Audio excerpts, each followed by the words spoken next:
This exclusive interview with Geoffrey Owens. Thank you so much for allowing us this opportunity. You're so welcome. Thanks for having me. I see that you have your badge on. Of course. Proud, and yes. you should be. You know, so many people speaking out on your behalf, people you don't know, and fellow Amazing. Actors. What's the feeling like? It's, you know what, it's really overwhelming. It's in a good way. Mm-hmm. But I mean, I kind of feel like that character in that Woody Allen movie that wakes up one morning and he's a celebrity all of a sudden and has no idea where it came from. It came out of nowhere. I really want to thank everybody out there, family, friends, Hollywood community, and the general public for the incredible support, the amazing support and positivity that they've shown for me. It really is, it's quite astounding. It's very encouraging. Really turned the story around, because Absolutely. Did you also feel that those initial reports were trying to job shame you? I did. You know, when I first saw the pictures and everything, by the way, they photoshopped those pictures, by the way. You know they photoshopped. Oh, yeah, of course. You know I don't look that bad. No. But I was actually preparing for my role as fall staff in a production of Henry IV Part 1 set in a grocery store. But I mean, I was really devastated. Yeah. But it lasted. It was the period of devastation was so short, because so shortly after that, the responses. My wife and I started to read these responses from like literally all over the world of support, and so fortunately the shame part didn't last very long. It hurt, but then.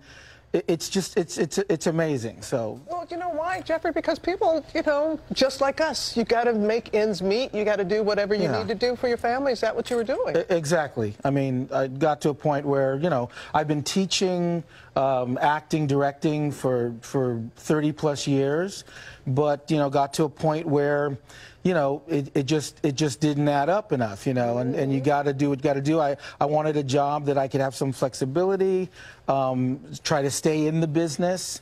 I didn't advertise that I was, you know, at Trader Joe's, only, but not that I was ashamed of it, but because I didn't want the entertainment community to kind of decide, well, he's doing that, he's not in, you know, he's not pursuing acting anymore. You know what? I felt like I had to be careful about that. So, how long did you work there? Did people recognize you when you were working there? I worked there for 15 months before this happened, a couple weeks before this all broke, and people recognized me every day, and they were very, very cool about it. Sometimes like too cool, like they'd be like, "Oh, you work here?" I'm like, "Yeah." It's like, "Oh, cool." It was no big deal. It's like, "Really? It's no big deal at all." It's like, well, have you been getting any calls now?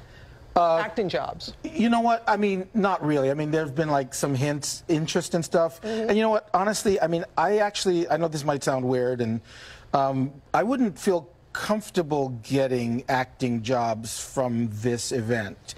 You know what I mean? I wouldn't mind getting auditions. Right. I don't mind if people call me in to try out for things due to what's happened. But I actually wouldn't feel comfortable someone giving me a job because this happened. I want to get a job because I'm the right person for that job. Merit. On yes, merit, exactly. Right. So, but there's all kinds of interest now because of this. So that's nice. You know, I mean, I feel like I'm more of a celebrity now than I've ever been. I'm more of a celebrity now than when I actually was a celebrity. Right. That makes sense. Oh my goodness. And I do want to say this.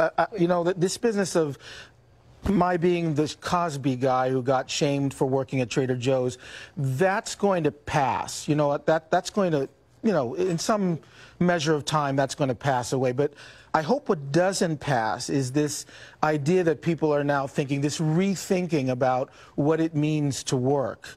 You know, the honor of the working person and the dignity of work. And I hope that this period that we're in now, where we have a heightened sensitivity about that and a reevaluation of what it means to work, and that a reevaluation of the idea that some jobs are better than others, because that's actually not true. There is no job that's better than another job. It might pay better, it might have better benefits, it might look better on a resume and on paper, but actually it's not better. Every job is worthwhile and valuable, and if we have a kind of a rethinking about that because of what's happened to me that would be great. But no one should feel sorry for me, either from a positive or a negative perspective. I've had a great life. I've had a great career. And I've had a career that most actors would really, would die for. So no one has to feel sorry for me. I'm doing fine. Geoffrey Owens, ladies and gentlemen. Geoffrey Owens. That's true. Well said. Well said. Thank you. Keep in touch. Let us know what happened. Absolutely. All right. George.